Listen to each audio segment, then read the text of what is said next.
Comment élargir sa tessiture vocale? C'est ce que nous allons voir aujourd'hui dans cette vidéo. Alors tout d'abord, qu'est-ce que la tessiture vocale? Eh bien c'est la gamme de notes que vous êtes capable de faire avec votre voix, dans certaines octaves. Si on prend les voix les plus graves des hommes, on commence par la voix des basses, qui vont être capables de commencer dans les premières octaves d'un clavier. Ensuite un petit peu plus haut, un peu plus aigu, toujours chez les hommes on a les barytons, et puis les hommes qui chantent plus aigus sont les ténors. Chez les femmes, on a les altos qui ont les voix les plus graves, ensuite les mezzo-sopranos, qui signifie à moitié soprano, et ensuite les femmes qui ont les voix les plus aiguës sont les sopranos. Alors elles pourront faire les mêmes notes que les basses par exemple, mais dans des octaves plus hautes, c'est-à-dire dans les notes les plus aiguës d'un clavier. La tessiture vocale n'est pas seulement déterminée par les notes que vous êtes capable de faire en fait, mais celles que vous faites avec le plus d'aisance. Je prends mon exemple, j'ai commencé à 15 ans les cours de chant avec une super prof qui m'a fait énormément travailler les aigus. Et ensuite pendant des années, j'ai tellement travaillé mes aigus que j'étais très à l'aise avec ces aigus, sauf qu'en réalité je ne suis pas soprano, je suis mezzo. Et je le remarque très bien quand je chante à côté d'une véritable soprano qui va être encore plus à l'aise naturellement dans des aigus encore plus hauts que moi, alors que moi j'aurais des graves plus confortables qu'elle. Alors, on va commencer par les graves. Comment élargir sa gamme de notes graves, comment chanter plus confortablement dans les graves et comment garder de la puissance dans les graves. On va commencer par le mental, parce que ça, c'est très important. N'imaginez pas vos notes graves comme un espèce de gouffre dans lequel vous vous perdez. Mais au contraire, visualisez vos graves et votre voix comme une voiture que vous maîtrisez et que vous conduisez. Alors, baladez-vous dans vos graves, souriez, détendez-vous et dites-vous bien que vous maîtrisez votre voix. Deuxième point important pour avoir des beaux graves, eh bien ça va être de pratiquer ce qu'on appelle le twang. Le twang qui signifie nasillard. Mais en fait c'est pas nasal, ça se passe pas au niveau du nez, c'est un petit pincement au niveau de l'épiglotte et quand on l'active en fait cet effet twang, ça permet de ne pas perdre en puissance dans les graves. Donc l'exercice consiste à faire un petit son désagréable et vous pouvez le faire en parlant. Et ensuite en chantant. En fait, quand on le dose correctement après pour chanter réellement, eh bien vous allez voir que ça va vous donner un peu plus de tranchant et un petit peu plus de puissance dans les graves. Troisième point important pour les graves, eh bien ça va être de travailler régulièrement des vocalises en allant un petit peu plus bas à chaque fois que le jour précédent.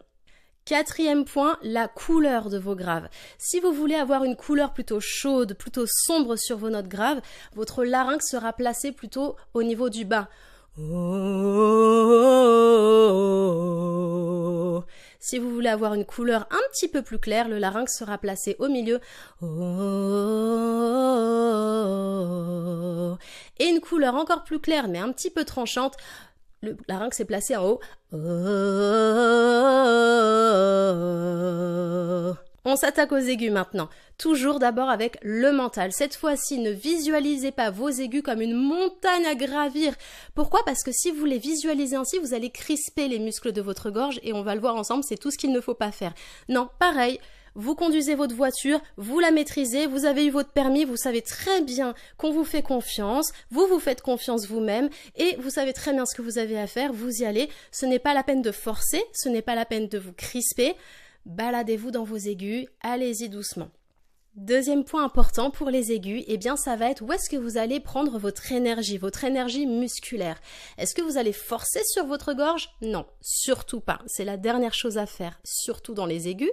Vous allez prendre votre énergie en contractant bien les abdos et tout ce qui est ceinture dorsale et abdominaux seront sollicités. Donc travaillez bien votre souffle, travaillez bien votre soutien musculaire parce que plus on va dans les aigus, plus on en a besoin. Et c'est là qu'on va aller chercher notre énergie et bien sûr, avant de travailler les aigus, eh bien, ce qu'on va faire, c'est qu'on va détendre les muscles du visage. On peut se masser, détendre les muscles du visage, de la gorge. Et on s'oblige, quand on chante dans les aigus, à détendre toute cette partie-là pour ne pas trop solliciter les muscles ici, justement.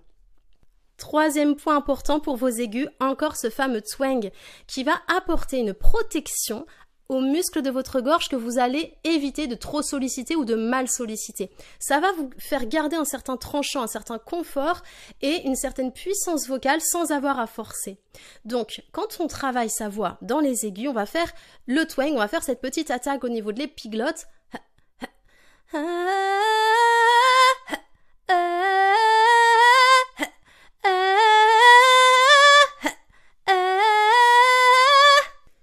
surtout si vous voulez rester en voix de poitrine. Quatrième point pour les aigus, eh bien ça va être de faire des vocalises mais dans l'autre sens. Avec ce fameux twang, c'est encore mieux et de plus en plus aigu mais petit à petit. Allez juste un petit peu plus haut que le jour précédent. En conclusion, je dirais qu'il y a 2 choses primordiales qu'il ne faut jamais perdre de vue. C'est d'abord le fait de préserver vos cordes vocales et les muscles de votre gorge avec les clés que je viens de vous donner. Et deuxièmement, de garder le cap sur la justesse. Il vaut mieux aller moins haut ou moins bas que de perdre en justesse. La justesse doit toujours rester primordiale. Travaillez bien vos graves et travaillez bien vos aigus si vous êtes face à des graves ou à des aigus que vous n'aviez pas encore explorés. Et une dernière chose, que ce soit sur des graves ou des aigus qui resteraient quand même assez difficiles pour vous, n'hésitez pas à orner avec un joli vibrato, surtout sur les fins de notes longues, ou avec des notes un petit peu moins graves ou un petit peu moins aiguës ici ou là pour que ce soit plus confortable pour vous. Vous allez y arriver. Sur cette chaîne, vous trouverez des vidéos de coaching vocal sur divers thèmes, ainsi que des compos, des reprises, donc n'hésitez pas à liker ou à vous abonner.